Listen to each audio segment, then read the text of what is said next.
శ్రీ మహాలక్ష్మి అన్ని లోకాలకు సర్వమంగళి, కోరిన కోర్కులు తీర్చే కల్పవల్లి, దారిద్ర నాశిని, భాగ్యలక్ష్మి. మరి అటువంటి శ్రీ మహాలక్ష్మిని పెళ్లి చేసుకోవడం కోసం శ్రీ మహావిష్ణువే వెంకటేశ్వర స్వామి అవతారం ఎత్తాడు. అయితే ఒకానొక రోజు భూప్రపంచం మొత్తం దారిద్ర పీడితులై రోధిస్తూ శ్రీ మహావిష్ణువు దగ్గరికి వెళ్లి వారి కష్టాలకు శ్రీ మహావిష్ణువు భక్తులకి శ్రీ మహాలక్ష్మి గురించి కొన్ని సూత్రాలు చెప్పాడు.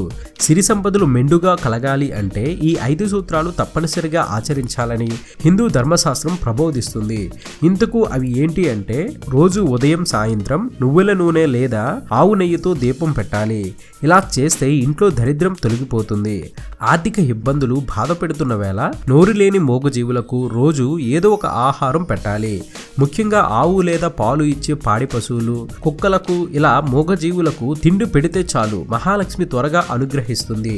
ప్రతి ఇంట్లో తులసి మొక్క లేదా చెట్టు ఖచ్చితంగా ఉండాలి. తులసికి నిత్యం దీపం పెట్టి ప్రదక్షిణలు చేస్తే ఆ ఇంట్లో డబ్బుకు లోటు ఉండదు. గుమ్మం ముందు ప్రధాన ద్వారం ఎప్పుడు శుభ్రంగా ఉండాలి. అలాగే ముందు వాకిలి శుభ్రం చేశాక ఇల్లు శుభ్రం చేయాలి.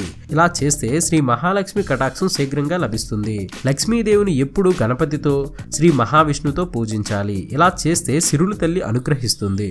ఇది అప్డేట్. మరొక ఇంట్రెస్టింగ్ వీడియోతో మీ ముందుకు వచ్చేస్తాను. ఇలా ఎన్నో కొత్త విషయాలను మనకు తెలియజేస్తున్న మన విఆర్ మీడియా యూట్యూబ్ ఛానల్ ని సబ్స్క్రైబ్ చేయండి, మమ్మల్ని ప్రోత్సహించండి. Please subscribe and thank you.